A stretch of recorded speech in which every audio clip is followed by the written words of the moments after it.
After we have created the configuration and downloaded it to the CPU, if we go back to Semantic Manager and open up the subgroup of this station, we see that there's a subgroup called CPU 315 2DP that has been created for us. If we open up the subgroup of this CPU, we see that we have the S7 program folder in here. And in the subgroup of the S7 program, we have two other folders named Sources and Blocks.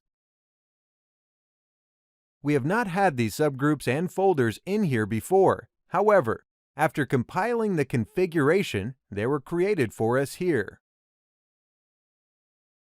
So, we started at test 1, and then we entered a station. However, all the other folders here have been created automatically after completing the configuration. In the structure of our project, the last folder is the Blocks folder. If we click on that, its components are displayed in the right-hand side window, as you can see. We have a System Data folder and an OB1 folder here. OB stands for Organization Block. OB1 is the main programming environment in Step 7, and we can write our desired program for the PLC in this block. In order to open the programming environment, we double-click on OB1. If it is the first time we've opened this block, this Properties window opens. That helps us make a selection of settings for the OB1. For instance, we can consider a symbolic name for this block in this section, or add some comments about this module in the next field, or we can select our desired programming language before entering the programming environment in here. By hitting OK, this window closes and we enter OB1, or the so-called programming environment. Here is another Step 7 subprogram. We have been working with 3 of the Step 7 subprograms so far.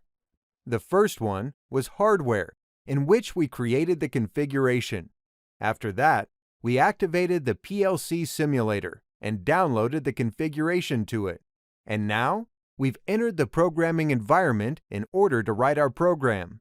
Therefore, by using Semantic Manager, we're opening Step 7 subprograms one by one and managing our program for completion. As you can see, OB1 has 3 main sections. This left-hand side box is Program Elements. All the elements that we need for programming are here in these folders. For instance, we have timers in here, we have counters in this section, and we have bit logic commands in this folder. In order to use these commands and elements, we need to transfer them to this main box here and install them on the lines of the program. This process is relatively easy. First, we need to select the desired line and then double-click on the element that we want so that it appears on this line. The box we have here is called the declaration table. The parameters and local variables related to the block are in here. These are the variables whose values are valid only in this block, and we cannot use them outside of this environment. These variables are used in rather advanced programming discussions. For example, discussions related to error handling.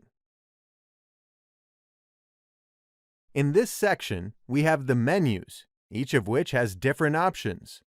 We're going to become familiar with these options while programming, and we're going to learn the application of each of them. This section is the toolbar. It includes practical programming elements. For example, we have this normally open contact element in here, and a normally closed contact and coil element in here. By clicking on each of them, as you can see, we can enter them very easily into the programming lines.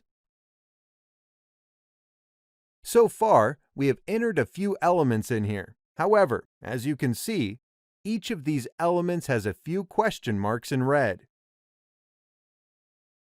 Now, what do these red question marks show us? They tell us that the elements we have placed here are lacking an address, and we need to consider a specific address for each of them. In order to enter the address, we can click on these question marks and enter the desired address for each element in this box. But how can we do this?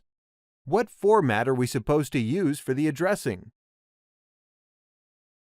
In the next lesson, we learn how to address elements in the programming environment in full detail.